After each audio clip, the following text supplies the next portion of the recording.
한국이 세상에서 제일 멍청한 국가라고. 여기 어떤 이유로 한국을 비웃고 있는 우크라이나인들 사이에서 혼란스러워하는 한 여성이 있습니다. 그런데 이 여성은 그 이유를 들은 뒤 그간 알지 못했던 충격적인 사실을 깨닫고 그만 경악을 금치 못했다고 하는데요.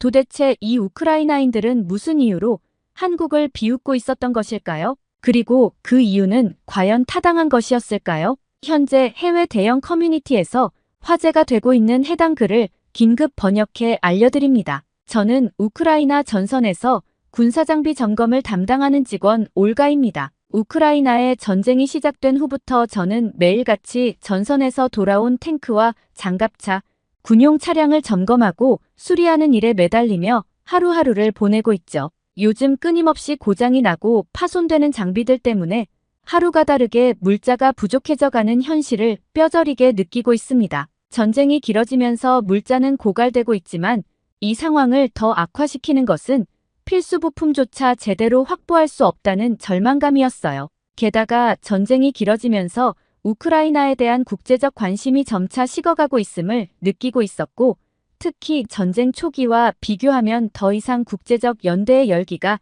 뜨겁지 않다는 것이 무언가 씁쓸하게 다가오곤 했죠. 그렇게 우리의 일상도 조금씩 무력하게 느껴져 가던 어느 날이었습니다. 사무실에 긴박한 소식이 들려왔죠. 러시아 우크라이나 전쟁에 북한이 러시아에 군사적 지원을 할 수 있다는 정보가 들어왔다는 겁니다. 한참 부품 재고를 점검하며 부랴부랴 수리 목록을 정리하던 중에 동료가 다급하게 들어와 외쳤습니다. 북한이 러시아에 파병을 한다고 해. 사무실은 한순간에 정적에 휩싸였고 저도 손에 들고 있던 공구를 놓친 채 얼어붙었습니다. 미친.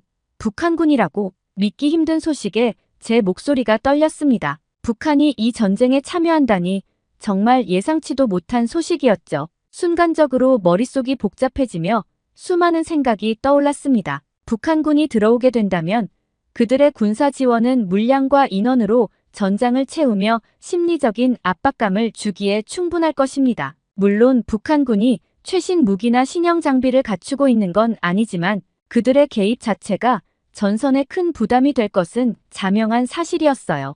북한이 보내는 병력과 물자는 그 자체로 압도적인 물량을 동원할 수 있다는 의미니까요. 설령 그들이 총알바지로 온다고 한들 러시아나 우크라이나나 병사 한 명 한 명이 아쉬운 현 상태에서 무려 10,000명 이상의 병력 지원은 분명한 위협이 될 것이 뻔했습니다. 가슴이 두근거리고 몸이 떨리면서 머릿속에는 혼란스러운 생각들이 스쳐갔습니다. 국제사회가 과연 우리에게 도움의 손길을 내밀어 줄지에서부터 전쟁으로 삶이 산산조각난 사람들의 얼굴까지 오만 생각이 머릿속에 떠올랐고, 북한군이 이곳에 온다면 우리들이 마주할 우크라이나의 미래가 어떤 모습일지 막막함이 밀려왔죠. 현재 부품조차 부족해 제대로 된 수리를 못하는 상황에서 북한의 군사 지원으로 전선이 훨씬 더 불리해질 수 있다는 두려움이 몰려왔습니다. 상상만 해도 머리가 아파왔죠. 저는 국방 전문가도 아니고 전략을 짜는 장교도 아닙니다.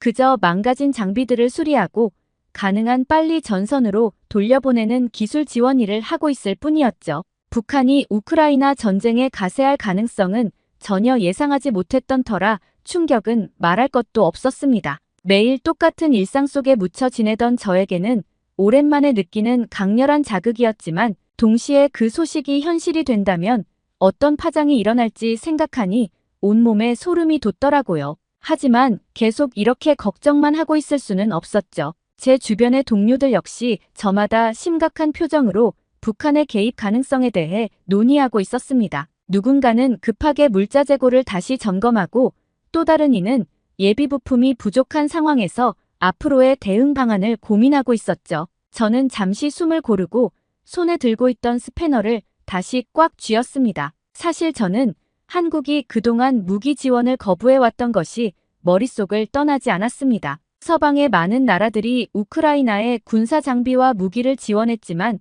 한국은 애매하게 중립을 고수하며 살상용 무기 지원을 계속 거부해왔죠. 비군사적 지원이 들어오기는 했지만 지금 상황에서는 그마저도 턱없이 부족한 실정입니다. 한국이 전쟁의 고통을 아는 나라라면 왜 이렇게 냉담한 걸까요? 그들이 더 적극적으로 무기 지원을 해줬다면 우크라이나는 지금쯤 전선에서 훨씬 더 강하게 싸울 수 있을 텐데 그 현실이 답답하고 암울하게 느껴졌습니다. 한국은 과거 전쟁의 고통을 겪은 국가로서 우리 상황을 이해해 줄 거라 생각했지만 지금까지도 살상용 무기 지원을 거부해 왔습니다. 과거 한국 전쟁 당시 한국은 수십여 개국의 도움을 받았고 수많은 희생을 통해 나라를 지켜낼 수 있었던 것으로 알고 있습니다. 미국이나 유럽 각국에서 무기를 보내오고 있지만 한국은 얌체처럼 쏙 빠지는 모습이었죠. 우크라이나의 피로가 쌓이는 가운데 한국의 냉담한 태도에 실망감이 커져만 갔습니다. 그래서 솔직히 저는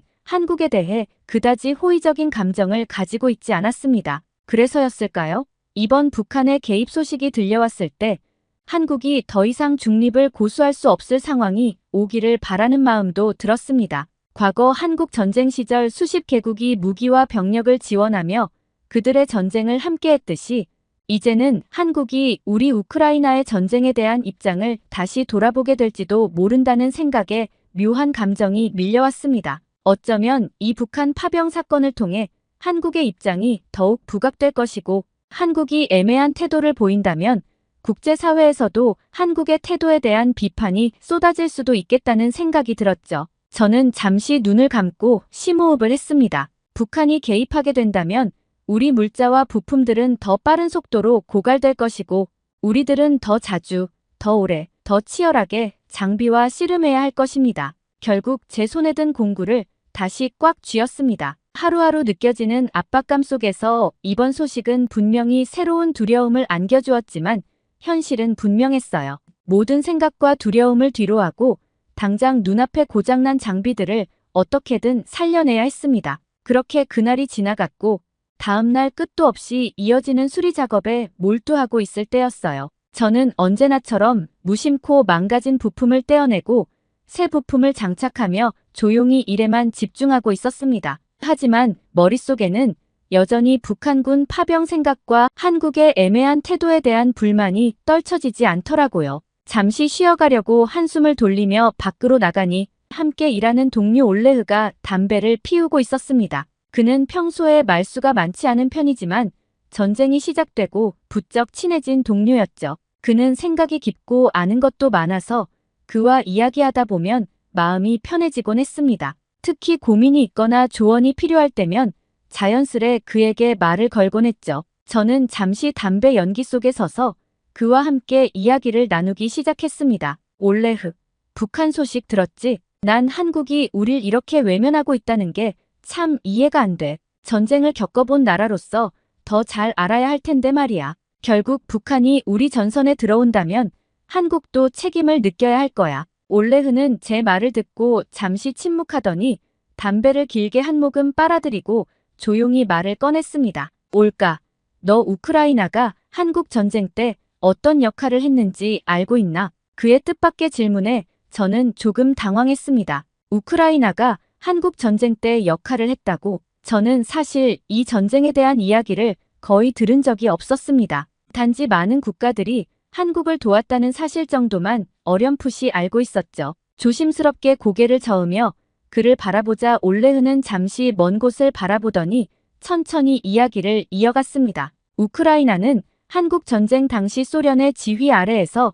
북한을 지원했어. 그게 우리가 지금 한국으로부터 무기를 직접 받지 못하는 이유 중 하나일 수도 있어. 우리 우크라이나가 북한을 도왔다고? 저는 올레흐의 말에 당혹스러움을 감출 수 없었습니다. 생각지도 못한 얘기였어요. 올레흐는 다시 한번 고개를 끄덕이며 말을 이었습니다. 그뿐만이 아니야. 한국 전쟁 동안 우크라이나는 전투기와 군수 물자들을 소련을 통해 북한에 지원했지. 우리 조국은 소련의 일부로서 북한을 위한 무기 생산에도 적극적으로 협조했어. 한국 입장에서 보면 우크라이나도 그 전쟁에 깊이 관여했던 셈인 거지. 갑작스러운 충격에 저는 그 자리에서 얼어붙고 말았습니다. 우크라이나가 한국 전쟁에 관여했다는 사실도 북한을 직접적으로 지원했다는 사실도 전혀 몰랐던 터라. 올레흐의 이야기는 제게 충격 그 자체였습니다. 그동안 한국이 우리에게 무기 지원을 거부하는 걸 보고 불만을 품고 있었는데 이제 보니 우리 역사에도 한국에게 빚진 부분이 크게 있었던 셈이었어요. 즉 우리가 지원한 무기가 그들 국민의 생명을 앗아갔다는 사실이 저에게 너무도 큰 충격으로 다가왔습니다. 올레흐는 잠시 저를 바라보더니 이어서 더 충격적인 이야기를 덧붙였습니다. 한국 전쟁이 끝난 뒤에도 우크라이나와 북한과의 협력은 이어졌어. 심지어 그 이후에는 북한의 핵 개발을 우크라이나가 도운 적도 있어. 당시에 우리 쪽에서 핵기술과 관련된 자료들이 북한으로 넘어갔다는 소문도 있지. 우리가 북한의 핵 개발까지 도왔다고. 저는 믿기지 않는 이야기에 정말 어이가 없었습니다. 제가 지금까지 우크라이나를 위해 싸우고 있다는 자부심으로 견뎌왔던 모든 것이 한순간에 무너져 내리는 기분이었습니다. 제가 속해 있는 이 나라가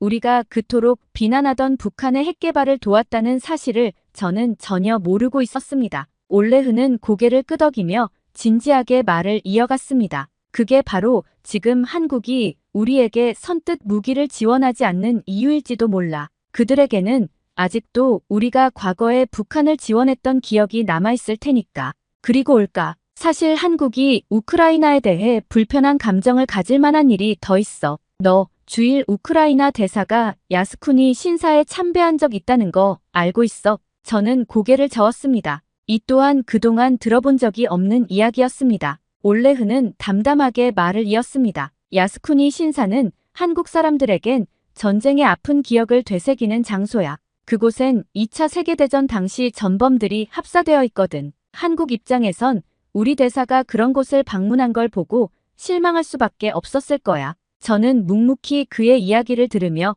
한국과 우리의 관계가 생각보다 더 복잡하게 얽혀 있음을 깨닫기 시작했습니다. 또 한 가지 더 있어. 그 대사가 독도를 분쟁 지역으로 표기한 지도를 사용한 적도 있어. 한국 사람들은 독도를 그들 영토로 생각하는데 지도에서 분쟁 지역이라고 나와 있는 걸 보곤 당황했겠지. 이 두 가지 일로 한국 사람들은 우리가 그들의 입장을 고려하지 않는다고 느꼈을 수도 있어. 올레흐의 말에 저는 다시금 생각에 빠졌습니다. 우크라이나가 한국에 실망을 주었던 일들이 생각보다 많다는 것을 처음으로 알게 된 순간이었죠. 저는 올레흐의 말을 곱씹으며 생각에 잠겼어요. 우크라이나와 한국의 관계는 그저 우리가 피해자인 이 전쟁 하나로 설명될 수 있는 게 아니었던 것입니다. 과거의 역사가 이렇게 깊게 얽혀 있었다는 사실을 몰랐기에 한국이 무기 지원을 거부하는 이유를 이해하지 못하고 불만만 가득 품었던 제 자신이 부끄러워졌죠. 물론 한국이 이런 이유만으로 무기 지원을 거부하는 것은 아닐 것입니다. 무기 지원 문제는 동맹이나 외교 관계 등 여러 국제적 역학을 고려해야 하는 복잡한 사안이라 다양한 요소를 따져봐야 하겠지요. 하지만 이러한 역사적 문제가 한국 국민 여론에도 적지 않은 영향을 끼쳤을 것이고 그 여론은 국가의 중요한 결정에도 분명 큰 작용을 했을 것이라는 생각이 들었습니다. 한국이 우리에게 애매한 입장을 취한 이유가 단순히 무관심 때문이 아니라 독도나 야스쿠니 참배 문제 그리고 과거 우리가 북한을 도왔던 역사가 그들에게 남아있어서일지도 모르겠다는 것을 이해하니 갑자기 모든 게 다르게 보이기 시작했습니다. 그들에게는 아직도 우리의 과거 행동이 트라우마로 남아있을 것이고 그들이 쉽게 손을 내밀 수 없는 이유가 있다는 것을 이제야 알게 된 것입니다. 제가 잠시 말을 잇지 못하고 망연자실하게 서 있자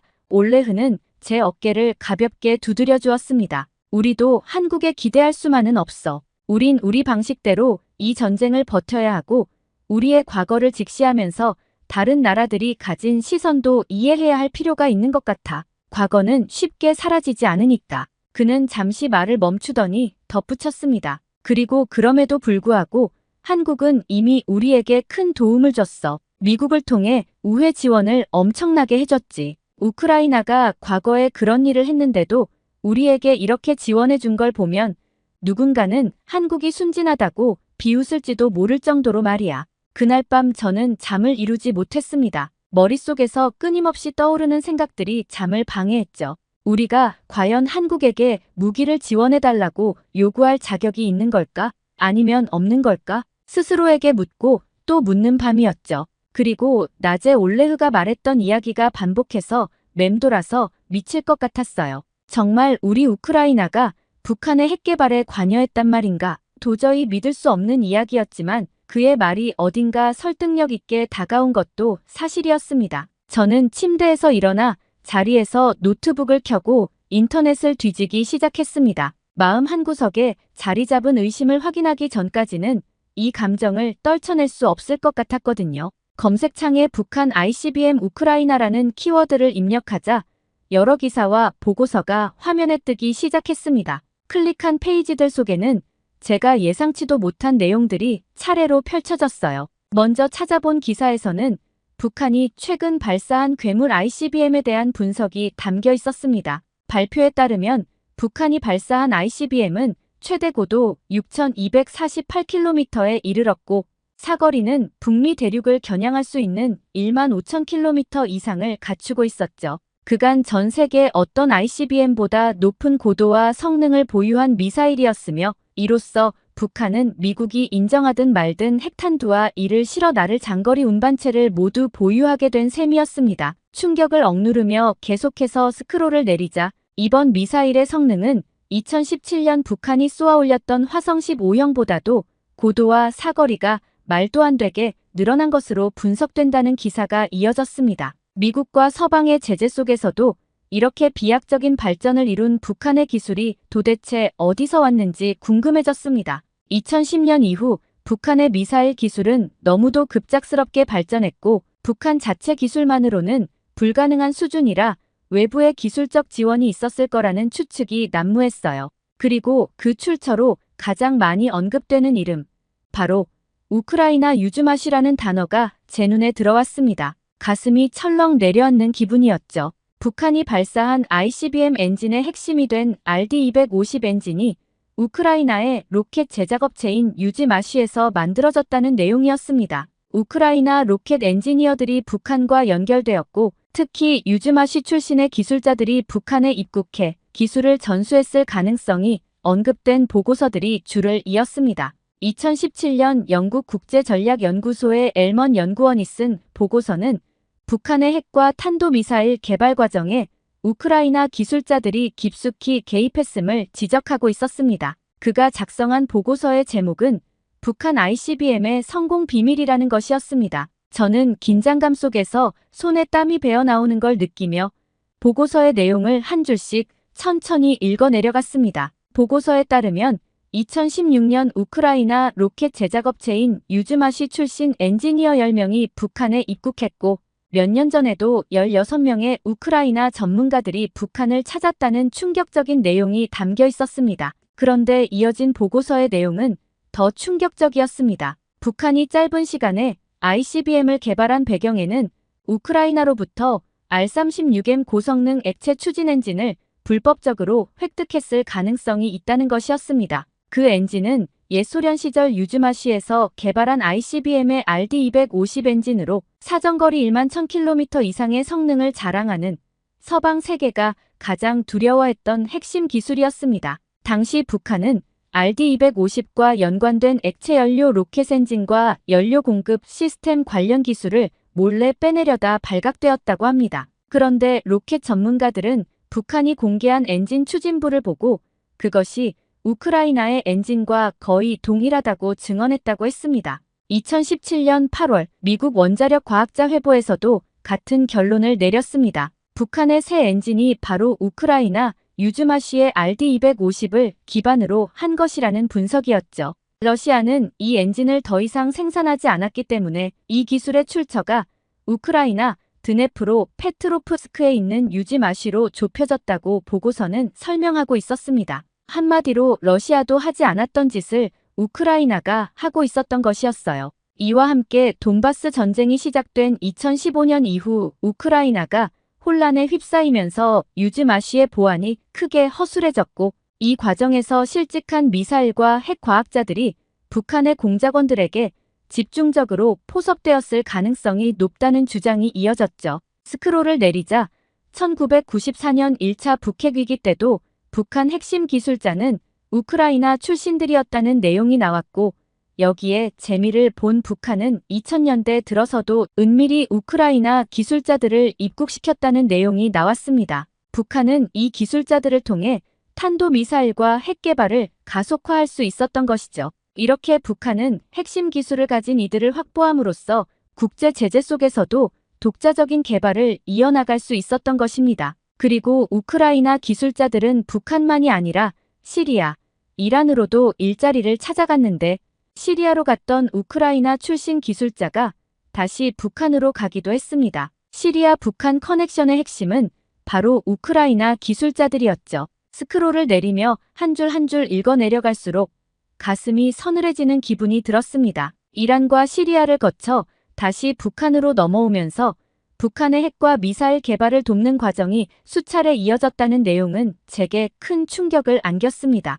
생각보다 우크라이나와 북한의 연결이 깊고 복잡하다는 사실이 페이지마다 드러났고 그 정보들은 하나같이 경악스러웠어요. 이란과 시리아를 거쳐 북한으로 넘어간 우크라이나 기술자들이 북한의 핵심 미사일 기술 개발에 직접적으로 관여해왔다는 내용은 마치 퍼즐 조각들이 맞춰지는 기분을 들게 했죠. 북한의 탄도미사일 개발은 소련 붕괴 이후 우크라이나에서 벌어진 일종의 지식 유출이 주요 원인이었고 우리 기술자들이 북한뿐 아니라 시리아와 이란에도 관여했다는 사실이 제 마음을 더 무겁게 했습니다. 모든 내용을 읽고 나니 이제 한국이 우리에게 무기 지원을 쉽게 결정하지 않는 이유가 보다 선명해지는 것 같았습니다. 그동안 한국이 우리를 외면한다고 생각하며 불만을 품어왔지만 이제 보니 그들에게는 분명한 이유가 있었던 겁니다. 우크라이나와 북한의 과거가 이렇게 얽혀 있었고 우리가 그들의 안보를 위협한 기억이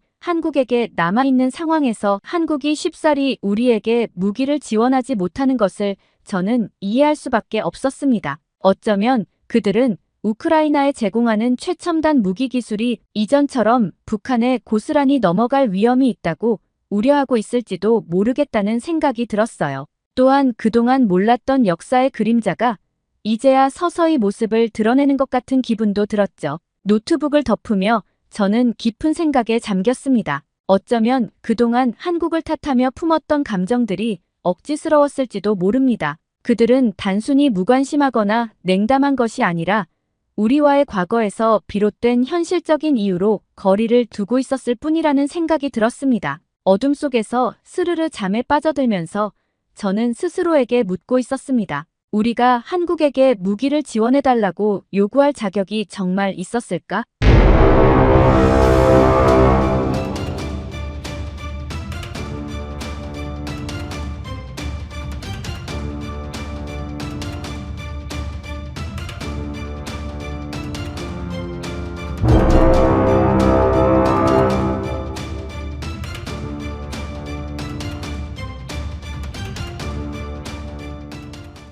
아니 중국인 불법 체류자들이 이렇게나 늘어났다고? 대체 쥐새끼처럼 어디서 이렇게 다 기어 들어온 거야? 여기 한 미국 여성이 황당한 표정으로 강하게 목소리를 내고 있는데요. 도대체 무슨 사연이길래 이 여성은 이토록 세게 이야기할 수밖에 없었을까요? 사연 바로 시작합니다. 안녕하세요. 저는 미국 출신 하퍼라고 합니다. 올해로 나이는 30살이 되었고 CNN에서 기자로 활동하고 있죠. 저는 주로 사회 전반의 이슈를 다루고 있고 최근에는 불법 체류자 문제에 특히 집중하며 다양한 시각에서 이 문제를 취재하고 있었어요. 최근에는 한국에서도 태국인 불법 체류자 이슈로 인하여 시끌시끌하다는 소식을 들었습니다. 이 문제에 대해서도 이따가 좀 흥미로운 이야기를 해볼 텐데요. 우선 다들 아시겠지만 혹시나 모르시는 분들을 위해 불법 체류자가 무엇인지에 대해 간략하게 용어 설명부터 하고 이야기를 시작해 보겠습니다. 불법 체류자는 해당국의 국적 및 영주권이나 체류 자격을 가지고 있지 않거나 체류 허가를 받고 나서 허가 요건을 위반하거나 기간 연장을 하지 않고 기간을 넘겨 체류하는 외국인을 말하는데요. 포괄적으로는 무비자 입국이나 취업이 불가능한 비자로 체류 허가를 받고 불법으로 취업하는 경우도 이에 해당된다고 보시면 됩니다. 하여튼 이들은 불법으로 몰래 해당국에서 생활을 하는 것이기 때문에 세금을 내지 않으며 대신 해당국의 의료, 교육 등 공공 서비스와 보호를 제대로 받을 수가 없고 거주하고 있다는 것이 발각되면 보통 강제 퇴거 절차를 밟게 되는데요. 따라서 이들은 일반적으로 강제 추방을 피해 음지에서 생활하게 되는 경우가 많고 제대로 된 치안 서비스를 받을 수도 없다 보니 범죄의 피해자가 되거나 혹은 반대로 범죄의 가해자가 되는 경우도 많습니다. 또한 이들은 제대로 된 일자리를 구하기도 힘든데 일자리를 얻기가 힘들다 보니 불법적인 일로 돈을 버는 경우도 많습니다. 미국은 원래 불법 체류자 이슈로 문제가 많은 국가였지만 최근의 상황은 더욱 심각한데요. 특히 최근 들어서는 중국인들의 불법 입국이 급증하고 있어요. 이들은 정말 다양한 경로로 미국 국경을 넘고 있습니다. 사실 미국은 멕시코와 국경을 바로 맞대고 있기 때문에 어쩔 수 없이 멕시코에서 넘어오는 멕시코인 불체자 수가 늘 압도적인 1위를 차지하는 국가였습니다. 이는 현재도 마찬가지이긴 한데요. 불체자 얘기가 나온 김에 트럼프 후보 이야기를 잠깐만 해볼까요? 미국 공화당의 대선 후보인 도널드 트럼프 후보의 공약에는 언제나 강력한 불법 이민자 추방에 관한 내용이 포함되어 있었는데 트럼프 후보는 항상 미국으로 불법 이민자가 가장 많이 오는 멕시코를 겨냥하곤 했죠. 특히 그는 과거에 심지어 멕시코에서 온 불법 이민자들을 대부분 강간범 같은 범죄자라고까지 하며 이들의 유입을 막기 위해 멕시코 국경에 대형 장벽을 설치할 것이며 그 비용을 멕시코 정부가 부담해야 한다라고 강력하게 주장했던 바도 있었죠. 그는 멕시코가 미국과의 국경 장벽 확대 작업의 비용을 부담하지 않으면 멕시코의 외교관, 기업인, 노동자에 대한 임시 비자 수수료를 인상하겠다고 경고하는가 하면 멕시코가 미국의 주머니를 털고 있다라며 멕시코 불법 체류 노동자들이 본국에 송금하는 돈을 몰수하고 멕시코인들의 항구 사용료를 인상할 것이라며 멕시코에 대한 강한 반감을 늘 드러내곤 했죠. 하지만 이러한 트럼프의 강경한 이민법 공약은 늘 인종차별 논란을 일으키기도 하고 대선 승리를 위해 히스패닉 유권자 및 기타 다민족들의 표심을 얻어야 하는 공화당도 트럼프의 강경한 공약에 비판적인 의견을 보이기도 하는 등 언제나 갈등을 불러일으키는 주제가 바로 이 불법 체류자에 관한 문제이기도 했습니다. 하여간 이렇게 말도 많고 탈도 많은 불법 체류자 이슈에서 최근에 주목할 만한 상황은 앞서 말했듯 바로 급증하고 있는 중국인들의 불법 입국인데요. 한국에서도 사실 태국인 불체자뿐만 아니라 중국인 불체자 문제도 심각하다는 얘기를 들었습니다. 이 문제에 대해서도 정말 할 말이 많은데 한국 얘기는 미국 얘기부터 먼저 하고 하는 게 나을 것 같네요. 아무튼 이어서 계속 이야기해 보겠습니다. 이 중국인 불체자들은 멕시코를 통해 육로로 오기도 하고 비행기로 입국한 뒤 불법 체류를 하기도 하고 심지어는 위험한 바다를 건너오는 경우도 있다고 해요. 이런 위험한 선택을 하면서까지 그들은 왜 굳이 미국으로 오려고 하는 걸까요? 우선 저는 불법 체류에 대한 조사를 하면서 중국의 실상에 대해 알고 깜짝 놀라게 되었는데요. 실제 중국인들의 삶은 제가 생각했던 것보다 굉장히 더 끔찍해 보였기 때문이었어요. 저는 많은 자료와 전문가들과의 인터뷰를 통해 중국의 위태로운 상황을 들여다보게 되었는데요. 우선 중국의 경제는 지난 몇 년간 지속적인 성장세를 보였으나 최근 몇 년 동안은 그 성장세가 크게 둔화되었습니다. 2023년 기준으로 중국의 경제 성장률은 5% 안팎으로 이는 10여 년 전 9에서 10%에 달하던 성장률과 비교했을 때 큰 폭으로 하락한 수치입니다. 이러한 성장 둔화는 다양한 사회적 문제로 이어지고 있었는데요. 특히 실업률이 큰 문제가 되고 있었습니다. 중국 내 실업률은 6%를 넘어서고 있었는데 특히 2023년 중국 청년 실업률은 20.8%에 달했으며 이는 기록적인 수치였죠. 많은 젊은이들이 졸업 후 일자리를 찾지 못하고 있었으며 이는 매우 심각한 사회적 문제로 대두되고 있었는데요. 과잉 교육으로 인해 기술직이나 블루칼라 직종을 기피하는 현상도 나타나고 있었고 또한 이러한 실업 문제는 도시와 농촌 간의 격차를 더욱 심화시키고 있었습니다.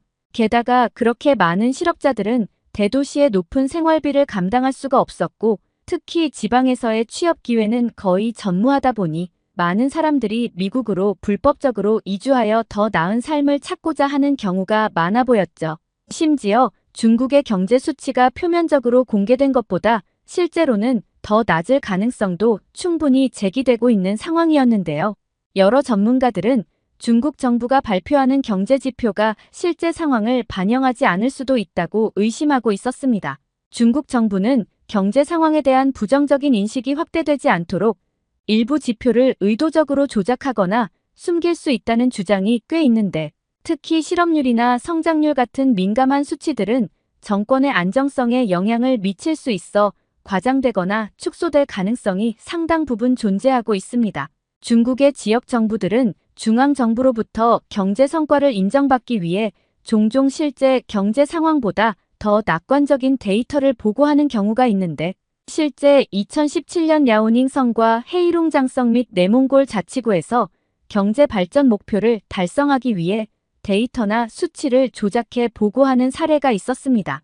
특히 GDP 성장률이나 실업률과 같은 핵심 경제 지표에서 이러한 현상이 두드러졌죠. 정말 가지가지 한다는 생각도 들더라고요. 그렇다 보니 청년 실업률은 정부가 발표하는 수치인 20.8%보다 실제로는 더 높을 가능성도 존재하는데요. 이는 대졸 청년들이 구직을 포기하거나 비정규직 및 단기 일자리에 잠깐 종사하면서 실질적인 실업 상태에 놓여 있음에도 불구하고 공식 실업률 통계에서 제외되기 때문입니다. 일부 보고서에 따르면 실제 청년 실업률은 30% 이상일 수 있다는 주장도 있죠. 하여간 정말 심각한 상황으로 보여지지 않을 수가 없는데요. 참고로 지난해 미국은 남부 국경에서만 3만 7천 명의 불법 입국 중국인을 체포했습니다. 이는 전년도에 비해 무려 10배나 증가한 수치예요. 얼마나 중국인 불법 입국자가 급증한지 감이 좀 오시나요? 사실 중국도 중국이지만 전 세계적으로 불법 이민자 수가 계속해서 급증하면서 정말 많은 사람들이 미국 국경 장벽의 틈을 이용해 미국으로 넘어오고 있어요. 트럼프가 세웠던 그 굳건한 장벽의 빈틈을 찾아서 말이죠. 최근에는 틱톡이 이러한 불법 이민을 돕고 있다는 의혹도 제기되고 있습니다. 37세의 중국 여성 이민자를 대변하는 한 통역가는 최근 60분이라는 방송에서 캘리포니아 남부 국경의 빈틈에 대한 정보를 어떻게 얻었는지에 대한 인터뷰를 하더라고요. 방송에 따르면 이주민들이 국경 장벽의 빈틈을 찾아내는 방법과 밀수업자를 고용하는 방법을 설명하는 단계별 지침을 제공하는 동영상이 중국 소유의 소셜미디어 플랫폼인 틱톡에서 유통되고 있다고도 하더군요. 참고로 저는 불법 체류 문제에 대해 개인적으로 다소 강경한 입장임을 우선 밝히는 바인데요. 왜냐하면 중국인 불법 체류자들은 미국에서 끊임없이 문제를 일으키고 있기 때문이에요. 사실 불법 체류자 문제에 대한 제 분노는 단순한 개인적인 경험에서 나온 것이 아니라 미국 사회 전체에 미치는 영향에 대한 깊은 우려에서 비롯되는 것입니다. 이 문제는 사실 정말 우리 모두가 진지하게 생각해봐야 할 문제이기도 하고 실제 미국뿐만 아니라 한국을 포함한 여러 국가에서 심각한 문제이기도 하기 때문에 끝까지 한번 들어보셨으면 좋겠어요. 기자로 일하다 보면 사회 다방면에서 일어나는 많은 일들을 알 수 있는데요. 그런데 저는 특히 이 불체자 문제에 관심을 가지다 보니 불체자로 인해 벌어지는 문제들에 유독 집중을 하게 되었는데 미국인 입장으로서 정말 스트레스가 심해서 언제부턴가 머리까지 빠지기 시작하더군요. 미국 불체자 문제는 아시다시피 정말 심각하잖아요. 얼마나 심한지 한번 이야기를 들려드려 볼게요. 일단 불체자들은 단순히 미국에 머무르는 것만으로도 사회에 많은 부담을 주고 있습니다. 세금도 내지 않으면서 각종 혜택을 받으려고 하고 정당한 절차를 따르는 이민자들에게까지 부정적인 이미지를 더 씌우고 있어요. 이들로 인해 불법 체류자라는 낙인이 찍히면 합법적인 이민자들마저 불법 행위자로 오해받는 상황이 생길 뿐만 아니라 경제적으로도 심각한 문제가 되고 있죠. 불법 체류자들의 저임금 불법 노동으로 인해 미국 내 노동시장이 혼란스러워지고 정당한 임금을 받으며 일할 자격이 있는 미국인들이 피해를 보고 있어요. 특히 최근 급격하게 증가한 중국인 불법 체류자들은 식당, 건설업, 농업, 청소업 등 온갖 곳에서 매우 싼 값에 고용되어 불법으로 일하고 있는데 이는 정직하게 세금을 내며 일하는 미국인들에겐 굉장히 큰 피해입니다. 그들이 받아야 할 일자리를 빼앗고 있는 셈이죠. 아마 여기까지는 한국을 비롯한 다른 나라에서도 비슷하게 겪는 불체자 문제라고 생각해요. 그런데 불법 체류자 문제를 이야기할 때 범죄율의 문제를 빼놓을 수 없는데요. 불법 체류자들은 법의 사각지대에 머무르면서 폭력이나 마약과 관련된 범죄에 연루되기도 하는데, 특히 중국인 불법 체류자들이 주도하는 불법 활동들이 미국 내 사회적 불안을 가중시키고 있습니다. 멕시코나 라틴 아메리카 출신의 불법 체류자 범죄 집단들도 문제지만, 특히 최근 일부 중국 출신의 불법 체류자들을 더욱 심각하게 바라보는 이유는 이들이 미국 내에서 특정 산업에 접근하여 정보나 기술을 절도하려는 시도를 하고 있기 때문이에요. 이러한 행동은 미국의 기술적 우위를 위협하면서 사이버 스파이 활동과 관련된 문제를 일으킬 수 있기 때문입니다. 사이버 공격, 해킹 또는 사이버 범죄에 깊게 연루된 사이버 공격 그룹은 미국 내에서 중국 불법 체류자들을 이용해 사이버 공격을 수행하거나 데이터를 절도하려는 시도를 한다는 거예요. 아시다시피 최근 중국은 첨단 기술 분야에서 미국의 가장 큰 경쟁자로 떠오르기 시작하면서 미국 정부는 기술적 지식이나 정보 분야에서 민감한 정보와 기술의 유출을 방지하기 위해 굉장히 많은 노력을 기울이고 있습니다. 물론 앞서 말했듯 최근 중국의 실상이 아무리 힘들어 보인다 한들 어쨌든 현재 중국이 미국 뒤를 쫓고 있는 세계 2인자인 것만은 틀림없으니까요. 때문에 중국과의 관계에서는 어떤 상황에서든 국가 안보 위협을 고려하고 있으며 정보 보안에 늘 신경을 쓰고 있는데요. 따라서 미국은 특히 중국에 대한 비자 발급과 입국 심사 같은 경우에도 다른 국가에 비하여 굉장히 까다롭게 진행하는 경향이 있습니다.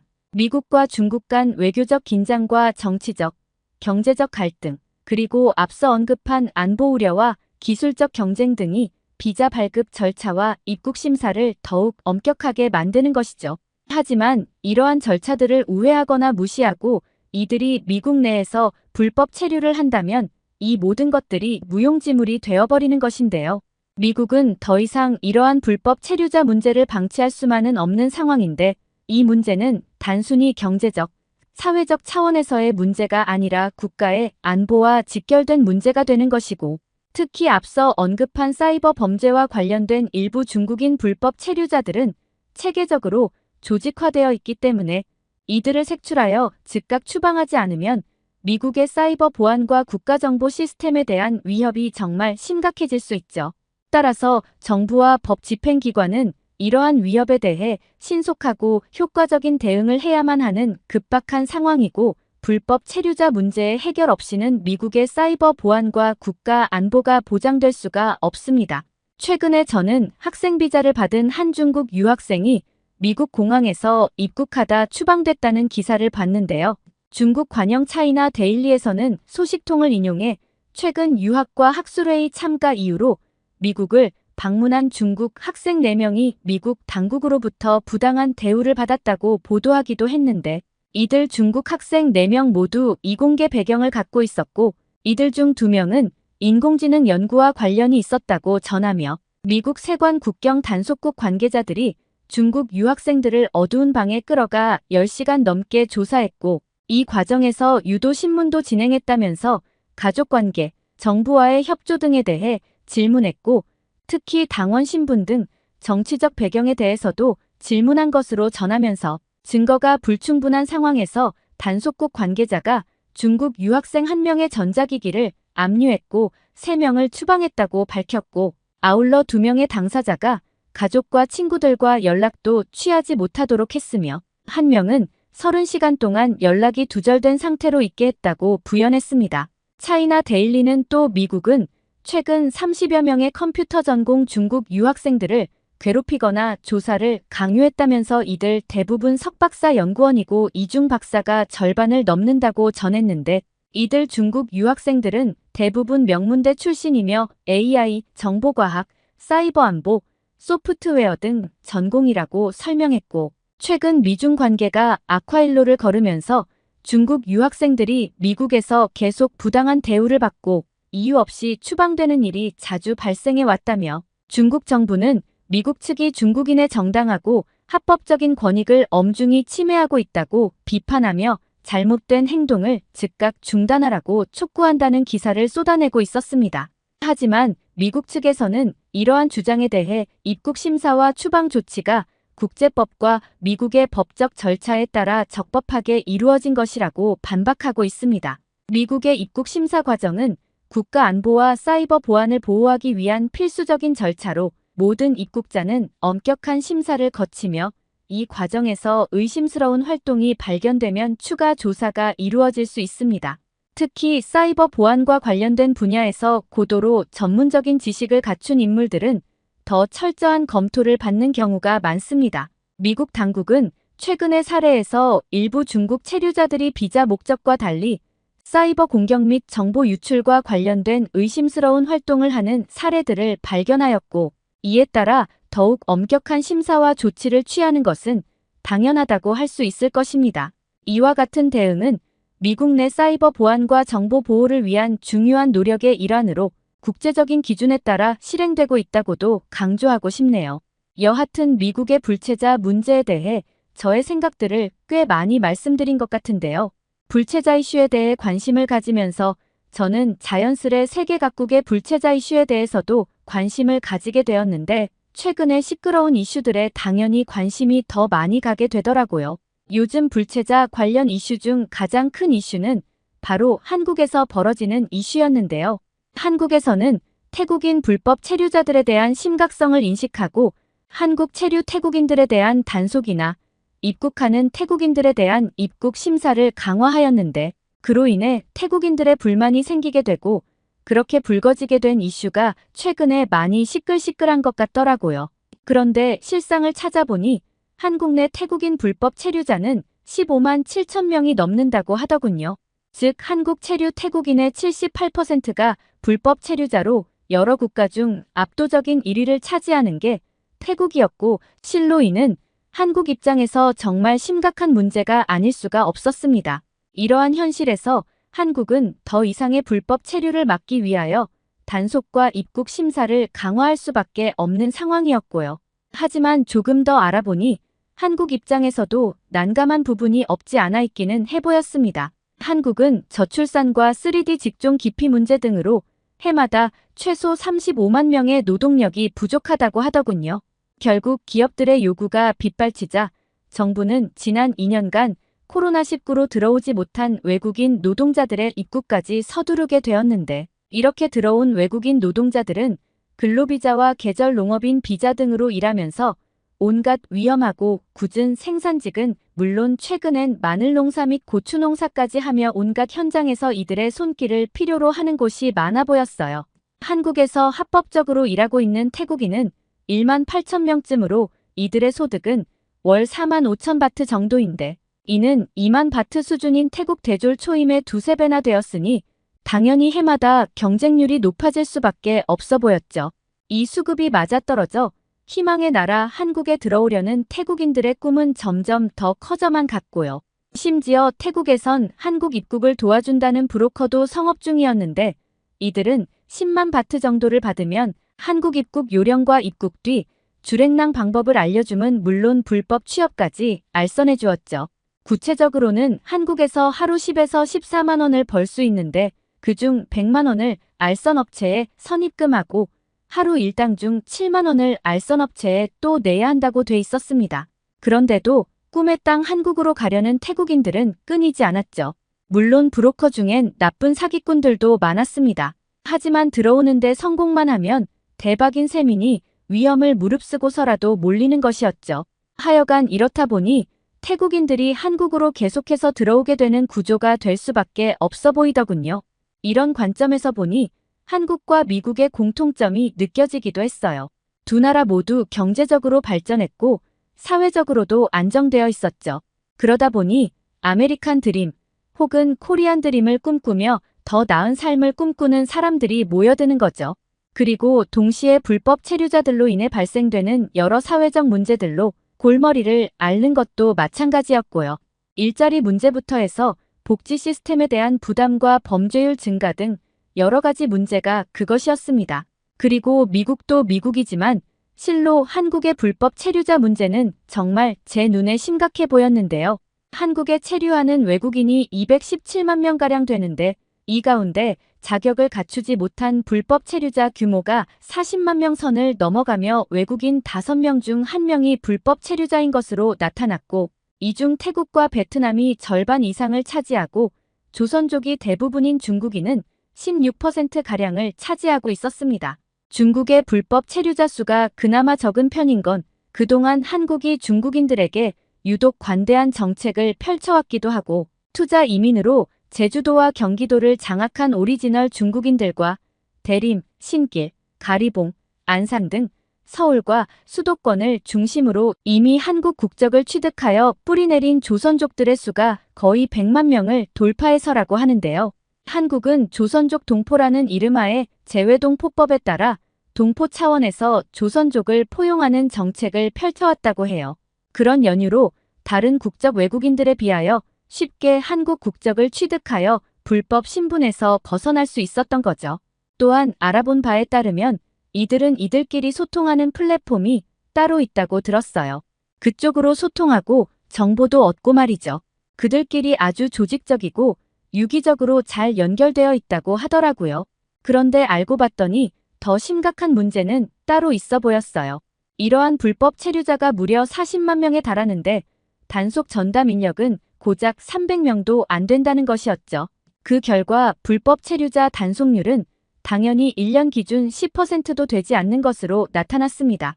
법무부 통계 자료에 따르면 불법 체류자 단속 실적은 1년에 평균적으로 약 3만 명 정도 되었는데 하지만 불법 체류자 증가세가 단속 실적 증가세보다 가파른 탓에 이 같은 단속률로는 매년 늘어나는 불법 체류자들을 절대 막을 수가 없어 보였어요. 한국은 이러한 한계를 극복하기 위해 자발적으로 출국하는 불법 체류자들에게 입국금지 벌칙을 면제하는 자진 출국 제도도 시행하고 있다고 하는데요. 하지만 단속률이 낮고 처벌 수위도 높지 않아 그냥 걸릴 때까지 일단 일한다는 게 현장 불법 체류자들의 이야기라고 하더군요. 그런데 자진 출국 제도에서도 예기치 못한 문제들이 계속 터지고 있었죠. 최근 한 중국인 불법 체류자는 제주시에 위치한 금은방에 침입해 귀금 속 약 1억 원 상당을 훔쳤는데 경찰은 특수절도 혐의를 적용해 추적해 나섰지만 그는 범행 발생 직후 비행기를 타고 중국으로 바로 달아나 버렸는데요. 신속한 출국이 가능할 수 있었던 배경이 바로 이 법무부에서 운영하는 자진 출국 제도였던 거죠. 이 제도가 앞서 말했듯 재입국 시 제재를 완화하기 위한 목적으로 불법 체류자에게 스스로 출국할 기회를 줘버렸기 때문인 것인데요. 이 제도를 악용한 중국인 불법 체류자는 사전에 자진 출국 신청을 완료한 뒤 범행 후 쉽게 중국으로 돌아갈 수 있는 도피 통로로 활용했던 것인데 제주경찰은 인터폴 및 중국에 공조 수사를 요청했으나 귀금속을 훔친 그를 찾아 송환할 가능성은 쉽지 않아 보이더군요. 앞으로도 이와 같은 제도 악용 사례가 계속 발생할 가능성도 높아 보이고요. 이러한 절도나 강도 같은 문제 외에 살인과 같은 강력 범죄 문제에서도 인구수 대비 유독 비중이 높은 국가가 중국이더군요. 그런데 이러한 범죄율의 문제보다 사실 제 눈에 더 심각해 보이는 문제는 따로 있었습니다. 앞서 불법 체류자들의 저임금 불법 노동으로 인해 미국 내 노동시장이 혼란스러워지고 정당한 임금을 받으며 일할 자격이 있는 미국인들이 피해를 보고 있다고 말씀드렸었는데요. 한국에서는 이 문제가 유독 더 커 보이더라고요. 이 문제는 사실 한국인 기자 친구로부터 전해 들은 얘기라서 좀 더 생생하게 들을 수 있었는데요. 많이 충격적인 내용이었는데 제가 들은 내용을 말씀드려 볼게요. 특히 건설업종과 관련된 내용인데 생계 때문에 5시에 일어나서 6시까지 안전화 신고 대기소에 줄 서본 사람만이 알 수 있는 내용이라고 하더군요. 자신도 취재하면서 알게 된 거라면서 말이죠. 한국에서 요즘 경기 불황이다 건설 파업이다 하는 얘기는 거의 가짜 뉴스에 가깝고 실상은 그게 이유가 아니라고 하더군요. 그게 이유가 아니라 실제로는 중국 사람들이 전부 인력 시장을 장악한 지 오래라서 그런 거라고 하더라고요.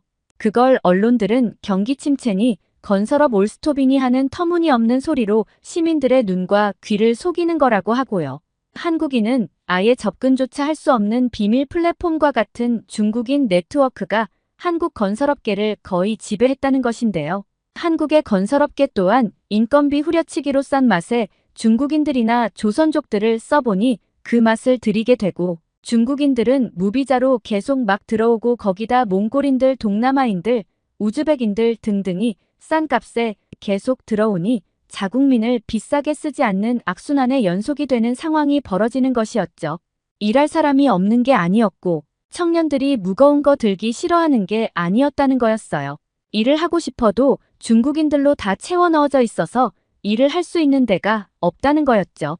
심지어 중국말 못하면 공사판에 얼씬도 못하는 게 오늘날 한국의 노가다판이라는 말도 하더군요. 중국말로 갈굼을 당하고 조선족 잡부들한테 왕따를 당하고 결국 때려치는 게 실제 현장의 실태라고 말이죠. 그런데 이게 지금 건설업계에서만 일어나는 일이냐 하면 그것도 아니랍니다. 식당업이나 배달업, 농업 등 다양한 업계에서 이러한 일들이 일어나고 있다고 해요. 결국 불법 체류자들을 존속하게 하는 요인이 한국 내 저임금 산업 구조에 있다는 게 전문가들의 분석인데요. 특히 농어촌에서는 파종이나 수확처럼 특정 시기에 많은 일손이 필요한 경우 일하러 오는 외국인의 체류 자격을 서로 문제도 삼지 않는다고 합니다. 게다가 이런 사정을 아는 공동체 특성상 단속도 허술해 불법 체류를 눈감아주는 침묵의 카르텔이 농어촌에는 형성돼 있기도 하고요. 이런 경우 불법 체류자를 엄격히 단속해 추방하면 인건비 비중이 절반가량 되는 채소와 과일 가격은 두세 배 폭등할 수밖에 없는 구조라고 농촌 경제 전문가들은 설명하고 있었는데요. 실제 한때 명절을 앞두고 평소 2~3천 원 하던 대파 한 단값이 7천 원까지 오른 데는 주산지의 외국인 노동자들이 일당이 높은 고구마 수확 산지로 옮겼기 때문이라는 분석이 나오기도 했고요. 또한 한국 불법 체류자들의 해방구로 일컬어지는 경기도 남양주 마석가구공단에서 나오는 가구의 낮은 가격은 불법 체류자들의 저임금이 뒷받침한다고 현지 외국인 지원단체 관계자들은 말하고 있어요. 만약 그들이 없다면 소비자들이 현재 가격에서 가구값을 2배 이상을 주고 사야 할 것이라고 하더군요. 사실 이러한 복잡한 문제들을 보며 저는 불법 체류 문제를 근절하려면 무엇보다도 국민적 합의부터 이뤄져야 한다는 생각이 들었는데요. 불법 체류를 근절해야 한다는 목소리는 주로 우파 성향의 단체나 일부 외국인 혐오주의자들에게서 많이 나오는 편이지만 앞서 말한 불법 체류자의 저임금에 절대적으로 의존하는 산업들과 그에 따른 저가의 생산물을 누리는 소비자들은 침묵하는 만큼 국민적 합의가 쉽게 나오는 것이 쉬운 편은 아닌 문제입니다. 시민인권단체에서는 일회성 합법화를 단행해 불법 체류를 일거에 없애자는 주장도 펴지만 정부가 정한 절차와 요건을 준수해 취업한 이들과 그렇지 않은 이들은 각각 다르게 봐야 한다는 반론도 만만치 않죠. 제 생각은 그래요. 불법 체류자를 선의의 피해자나 보호가 필요한 대상으로 무작정 보아서도 안 될 것 같고요. 그러면 악용 사례가 너무 많아질 것이니까요. 그런데 또 이들을 고용한 고용주를 무조건 악덕 고용주라고 보기도 어려운 문제죠. 또 허가받지 않은 일을 하는 외국인들을 강하게 단속하는 정부를 비인권적 행위자로 봐서도 안 될 것입니다. 이처럼 참 복잡한 문제가 이 불법 체류자 문제죠. 불법 체류 발생의 결을 살펴 뿌리부터 다루는 대책이 필요할 텐데요. 이는 참 말이 쉽지 굉장히 어렵고 생각해야 할 부분들이 많습니다. 하지만 개인적으로는 법적 절차를 무시하는 체류를 방관하는 것도 불공정하며 이는 본질적으로 사회적 질서를 해치고 합법적인 절차를 따르는 사람들에게 불이익을 줄 수 있으므로 무엇보다도 원칙을 지키면서 문제의 근원을 해결해 나가려는 노력이 필요하겠다는 제 생각을 말씀드려보고 싶네요. 여러분들의 현명한 생각들도 댓글로 많이 공유해 주셨으면 좋겠습니다.